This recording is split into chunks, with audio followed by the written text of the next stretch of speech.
Hi, this is Mac Pritchard. I had a cycling accident recently and broke several bones. While I recover, I need to take a short break from podcasting. So, through March 3rd, we're sharing some of our most popular interviews from the last 5 years. I hope you enjoy them, and thank you for being a listener.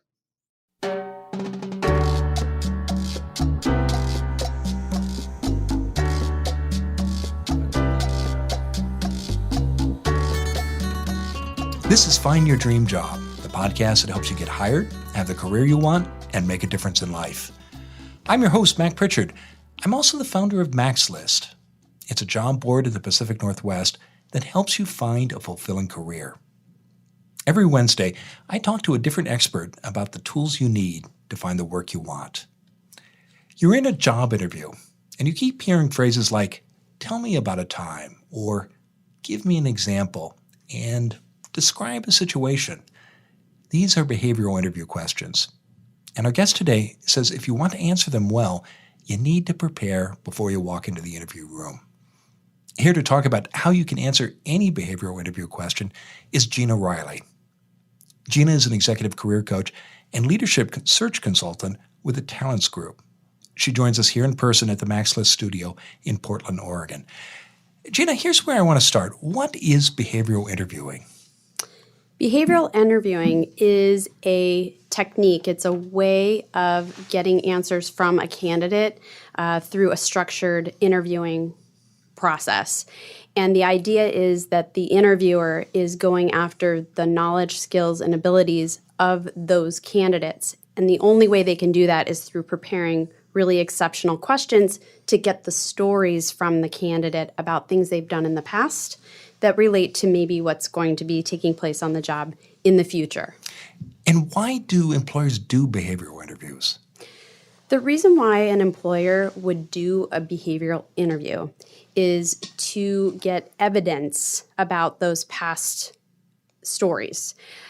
If an interviewer is going to ask hypothetical questions or incentric questions or things that are not related to the job, they will not be able to assess the skills that are needed and required to the job that they're interviewing for.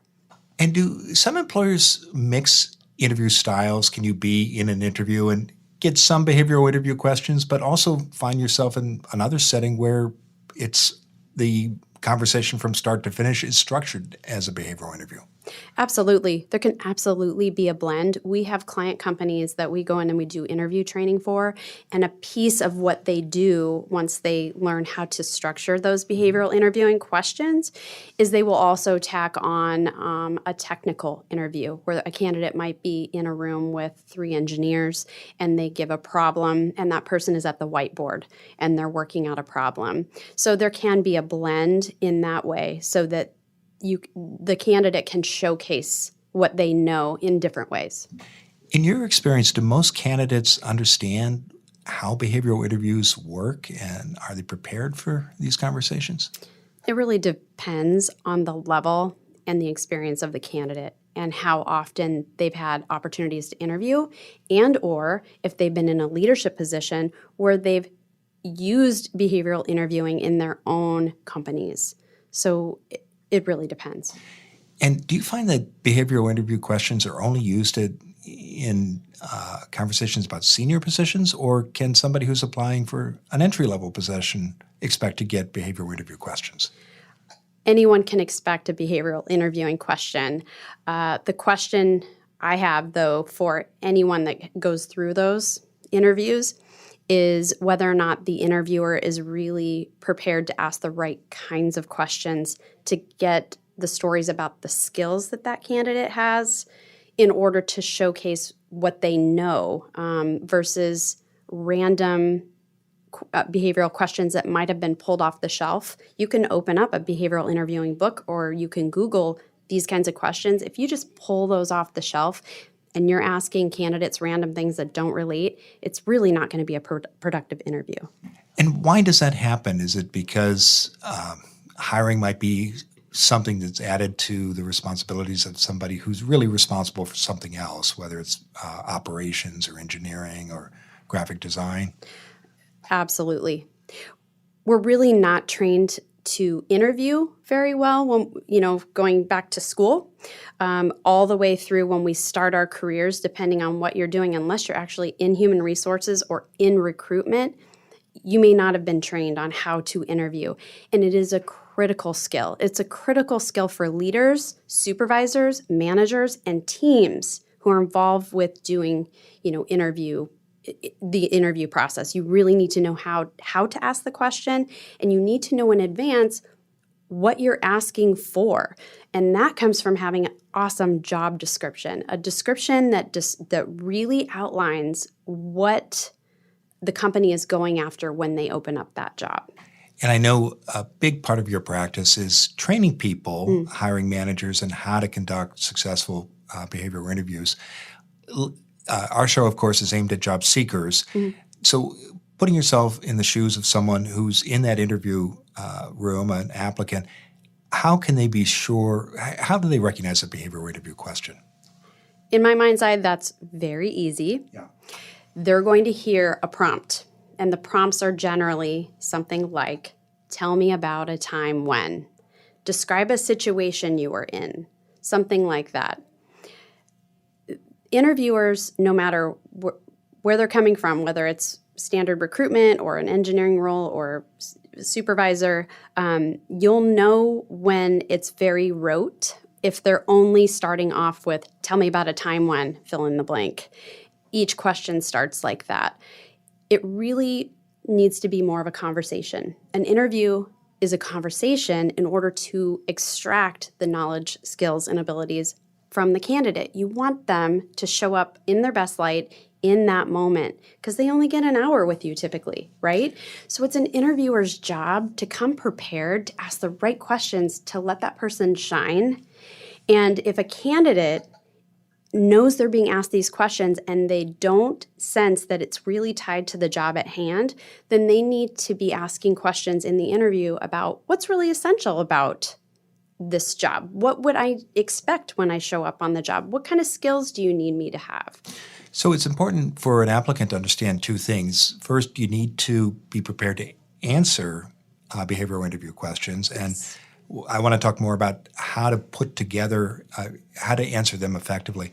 But the other thing I'm hearing you say, Gina, is you need to recognize that the person interviewing you is may not be an HR expert, probably isn't. And they may have these questions, and they know they have to ask them, but they may not know how to make the most of that conversation. Absolutely. And so you as an applicant have a second opportunity here to kind of take control of that conversation and direct it in a way that's helpful to both the employer and to you as an applicant. Absolutely. And it might actually be a relief to the interviewer if you're engaging in conversation about the job to where it feels more conversational.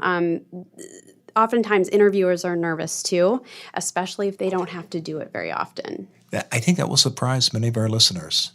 Yeah, because often people who have applied for jobs, and we've all been there, we've all been in the applicant seat, we've all felt that anxiety, haven't we? Absolutely. And when we do our interview training, which is a 6-hour course actually, and it's kind of a springboard off of Dr. Paul Green's work. He's the kind of the forefather of behavioral interviewing back from the 80s. I've worked with senior leaders who are astounded and surprised about what it takes to craft really effective questions. And we will actually have them work with current job postings that they know that they need to recruit for and start crafting questions around that. A lot of times these folks have made it all the way through their careers using their gut feel. And when you're relying on your gut, a lot of times you hire in your own likeness, you hire people that look like you, talk like you, and you're not assessing for skills, which dilutes your diversity within your organization. So there's a lot of reasons to really craft effective questions. Well, let's talk about that, and let's break it into those two parts. First, let's start with the applicant. How can an applicant answer a behavioral interview question effectively? Well, the first thing that any candidate needs to do before walking into an interview is you need to research the company. You need to be prepared with the questions that you're most curious about, not only about the company, but about the actual job and the team and the challenges that they will be facing. So coming in prepared is the first thing that you need to do, because if you go and you sit down in that chair and you just walk in blind, you got your resume in your hand, how will you know how to guide the conversation if you have an interviewer who isn't very good at interviewing? So what do you focus on when you do that research? I personally, if it was me, I would be getting on Google and I would be Googling the daylights out of the organization, finding out, where they're in the news, look up their financials, depending on what level of an employee or what you're applying for, right?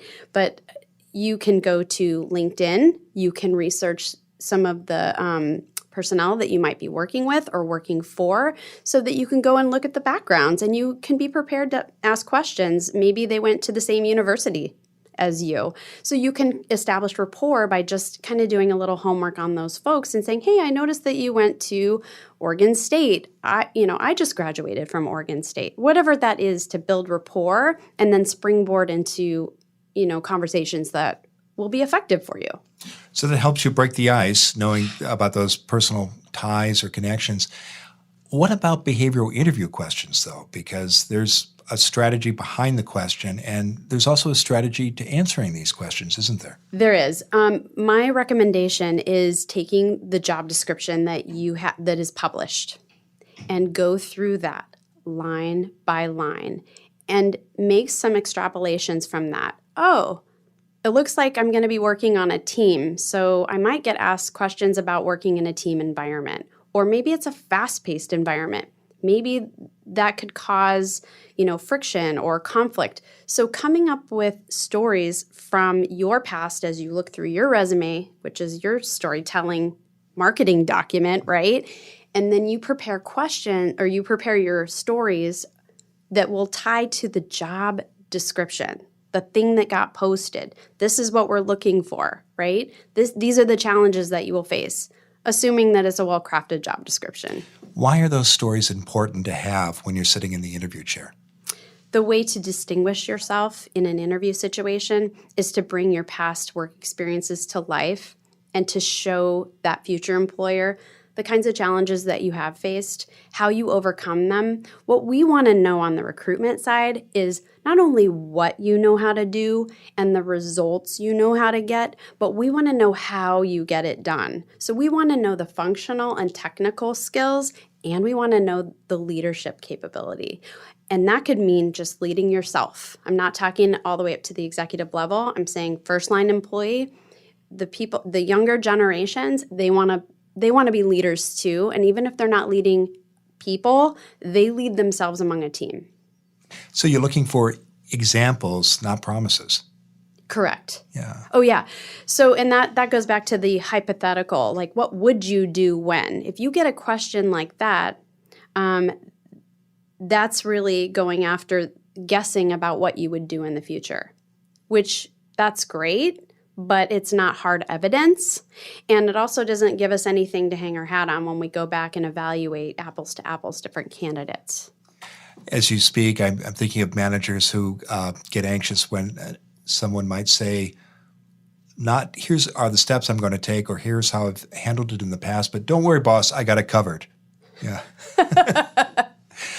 Well, I want to take a quick break, Gina. And when we come back, I want to ask you if you have anything other advice about how candidates might answer behavioral interview questions, but I also want to talk about your second point, which is what applicants can do if managers aren't particularly experienced at interviewing. And there's an opportunity there for an applicant, isn't there? Absolutely. Okay. All right. We'll be right back. I hope you're enjoying my conversation with Gina.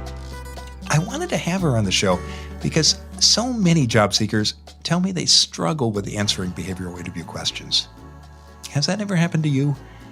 By following Gina's great advice, you can handle these questions smoothly and stand out from other candidates. We've also got a free resource at MaxList that can help. It's called 100 Behavioral Interview Questions You Need to Know. Go to maxlist.org/questions. You'll get a practical 4-step process for answering any behavioral interview question. Go to maxlist.org/questions. You'll also find in our free guide a list of the 100 most common behavioral interview questions. It's like getting the answers to the test ahead of time. That means you can prepare for the most likely questions an employer may ask. And when you do that kind of homework, you'll be more successful in your next job interview, and that makes it more likely that you'll get the offers you want. Get your copy today of 100 behavioral interview questions you need to know. It's free. Go to maxlist.org/questions. Now, let's get back to the show.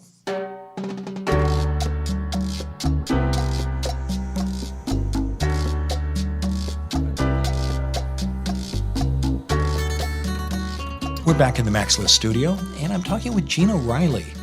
She's an executive career coach and leadership search consultant with the Talents Group. Well, Gina, before the break, we were talking about what applicants might do when answering behavioral interview questions. Any other tips you might want to add besides, looking for those personal connections, doing the research that'll help you raise examples of how you've solved problems that matter to the company? Absolutely. One tip I have is to be prepared to talk about what I would call good experiences and bad experiences. What we want to know on the recruitment side is, are you humble? Can you admit the mistakes or missteps that you've had along the way? And so knowing that you can share those stories and then how you overcame them or what you've done to course correct, or maybe it's coursework that you had to take, or who knows what. But we want to know that you've had successes, but we also want to know that you can admit, the times that you may have failed. What's your advice about people who are afraid or concerned, rather, about being vulnerable and sharing a mistake and worried that it might reflect badly on them or even torpedo their chances for the job? Most of the situations I've been in with interviewing people, they'll give you examples that are fairly reasonable. You want to be careful not to come up with something that's really contrite and the kind of backhanded, I'm really, I'm trying to think of a good example. I'm really uptight about being on time. And so it's just something really silly like that. I'm a workaholic. That's my greatest weakness. Thank you. Right. It was like grappling there. But you don't want to come up with something like that. Come up with something real. And even students can do this. High school students, college students, even if you've worked in a team, there's always a teammate that fails to show up and, the rest of the team has to either cover. There's always a story about where things didn't go well and you had to confront someone, or we're all human. There are stories. So there's no perfect person. So to show up and act as if you are perfect is disingenuous, and people can see through that. It's probably also important to share the lesson that you've learned from that mistake or experience, and perhaps even provide an example of how you applied that lesson in a later situation, isn't it? Absolutely, 100%. This is how I do things differently now. What's the most common mistake you see applicants make when answering a behavioral interview question? The number one mistake is rambling. In my experience. So I'll ask a question that's quite targeted, if you will. I have categories of things that I'm going after. And remember, I am typically interviewing at the leadership level, executives. However, I've interviewed at every level. And it's when the candidate may have misheard it, or they're nervous and then they ramble. Now, an experienced interviewer can break into that and say, hey, thank you, but I'm going to focus you here. I really need to know about how you work in this situation. I'm going to ask you the question one more time to give them a chance to shine. But if you know you're a candidate who will get nervous and you're rambling, you should train yourself to stop and take a breath and ask the interviewer, am I on track with answering this question the way that you were hoping for? Am I answering not correctly, but am I answering what you're asking me for? Because if you take up 20 minutes rambling in a 1-hour interview, you've blown it. The analytical side of me wants to know, what's a good length of answer? Just long enough to really tell the story. What you want to do is say, here's the situation. This was the problem, or this was the good stuff that was going on, and here was the outcome. That's the results. We want to know, you increased profitability by X%, or, you gave great customer service to this many people in a day. It doesn't matter, but we want to know, what was the situation? Tell us a little about it. What was the result? Next question. Yeah. So it's the classic hero's journey, isn't it? Yes. Right. Challenge, and then journey, and then climax. Exactly. We use SOAR. Some people use CAR statements. SOAR Can you just break down those acronyms for our listeners? So we train on the SOAR methodology, which is all very similar. So that's, what was the situation? Tell me about what the obstacles were. Tell me the actions that you took. And what was the result? Okay, that's SOAR. And then the second acronym? So CAR is, what is it? It's challenge, action, action. And then results. Okay. Yeah, I don't use it, so tripped me up a little bit. I was intrigued before the break. You talked about that applicants have an opportunity, if managers aren't well trained in behavioral interview questions, to actually perhaps turn that to the advantage of the candidate. Talk more about that. I think it is an opportunity, so long as you're doing it with grace, and not kind of railroading over the interviewer. I had a very executive level candidate interviewing for a senior level role with a more junior HR person who was actually answering the questions, and it was all, tell me about a time when, tell me about a time when, tell me about a time when. And so what his method was to just try to ask about, okay, you've asked me this question, what's underneath it? Tell me a little bit more about what you want to know, and then help prompt a conversation to jiggle that person out of just the rote, nervous, conversation. So that's one way to do it is, okay, so you're asking me this question, how does it relate to the job, so I can tell you a story that might relate from my past? And by doing that, you're also getting a better understanding of the employer's problems and challenges, aren't you? Exactly, because really they're hiring a person to come in and relieve some kind of problem. There is an opening for a reason. Okay. I want to talk more about storytelling. You mentioned those two approaches, SOAR and CAR, and the importance of telling stories. Why are stories so important when answering behavioral interview questions? It's incredibly important. The most important thing in the preparation process, other than doing the research for the company, is you need to know yourself. You need to know your own career story, and you need to have practiced it. And not just with someone who's going to tell you that you're awesome and great. You need to go in front of people who are willing to give you constructive feedback. So if it's students, let's say in high school or college, there's plenty of people on campus that can do that for you. And then for those of us who are already in the professional world, there are trusted mentors and other colleagues that can give us that feedback, if you will. So look for the feedback, do the preparation. How do you recommend people prepare these stories? That's a great question. Well, what a person needs to do is really understand their strengths, their skills, their values, and then how their personality shows up.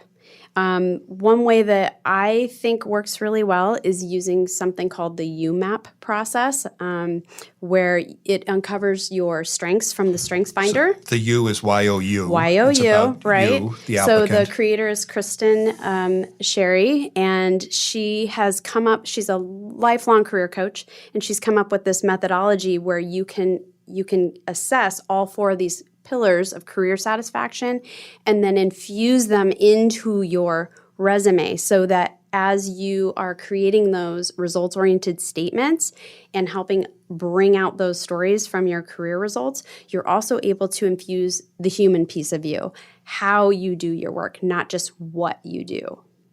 And that's one tool. There are probably other tools that you can use. And the point here is to do that self-assessment and know yourself. You really need to know yourself because people are hiring people. People are hiring humans. And so you want to show up and be able to say, this is how I work in a team. And this is what I value. And this is how you're going to see me present myself. And here's some stories that are going to showcase that. And then be ready to tell those stories. You need to have a list of those stories ready to go that really do relate to what you're going to be doing on that job. A moment ago, Gina, you mentioned high school and college students. What advice would you have for people who are in high school or college who might not have a lot of work experience to draw on when it comes time to tell their stories? So I volunteer in our local high schools and with other organizations, and everyone's got a story. I've only run into like one or two students when I've done interview training and mock interviews at the high school that literally have nothing to say for themselves. Most students have worked on a team. Many students have been on a sports team, have been on yearbook. There are leadership opportunities all across the board. And there's stories about success. There's sad stories about, uncomfortable times, and there's also failure. So the other thing is recognizing that when you babysit or when you are doing landscaping work and you're just getting paid cash from your neighbor, that is work. You had to show up. You had to do a good job. Did they rehire you? How many kids were you taking care of? Did you sleep overnight for a weekend while the parents went away? That's a major responsibility. There's always stories. It's been a terrific conversation. Tell us, Gina, what's next for you? Oh, goodness. We have a lot of interview training actually coming up with some of our client companies. So we're really busy going into the fall with that. We've got quite a few executive clients that we're doing coaching, and Talents Group, as always, has a number of executive level positions that we're also sourcing for. And like I mentioned before, I just got my UMAP certification, YOUMAP. And so I'll be looking forward to infusing that work into my coaching work with my clients. Well, I know people can learn more about you and the Talents Group by visiting talentsgroup.com. And I know you also welcome invitations to connect on LinkedIn as well, don't you? Absolutely. And I always recommend when you reach out to someone on LinkedIn, me included, put a personalized note. Hey, I heard you on the podcast on Mac's List. I'd love to connect. Make sure you do that so it's not random, and do that with anyone on LinkedIn. That's such great advice because, again, I'm grateful for it, many LinkedIn invitations, but probably 1 out of 10 have a personal note. And so if you want to stand out, no matter who you're reaching out to, that's a great way to do it. Absolutely. Great. Well, Gina, you've shared so many useful tips today. What's the one thing you want our listeners to remember about how to answer any behavioral interview question? Okay. Prepare, know your stories, and be ready to control the interview if you need to.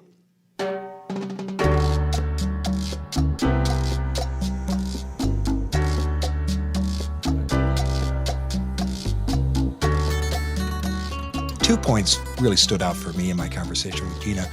One was something you hear a lot about on this show, and that's the importance of preparation and knowing before you go into the interview possible answers to those behavioral interview questions you're going to get, and especially making sure that you have those stories that you need to illustrate your answers. The second point that stood out was that you have an opportunity to take control of the interview if the hiring manager isn't particularly well-versed in behavioral interview questions and other techniques. Obviously, as Gina said, you don't want to abuse this, but recognizing that opportunity can give you an advantage. Now, if you're thinking about preparation and you need some help, we've got a new resource that can help. It's called 100 Behavioral Interview Questions You Need to Know. It's a free guide. It's from Mac's List, and you can get your copy today by going to macslist.org/questions. Make sure you're ready for your next job interview and know how to answer the behavioral interview questions you're going to get. Go to macslist.org/questions. Do you know where you want to go next in your career? Many people let events, a layoff, the arrival of a new boss, or the posting of an interesting job drive their career decisions. Our guest next Wednesday is Bruce Hazen. He says the people who find the most satisfying work ask and answer strategic questions about who they are and what they want. Bruce and I will talk about those questions and why you need a career strategy and how to do it. Join us next week. And until next time, thanks for letting us help you find your dream job.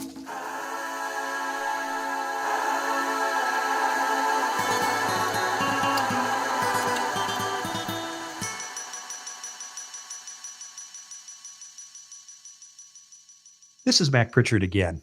I hope you enjoyed this interview from our archives. Please join us next week as we share through March 3rd some of our most popular interviews from the last 5 years. And thank you for being a listener.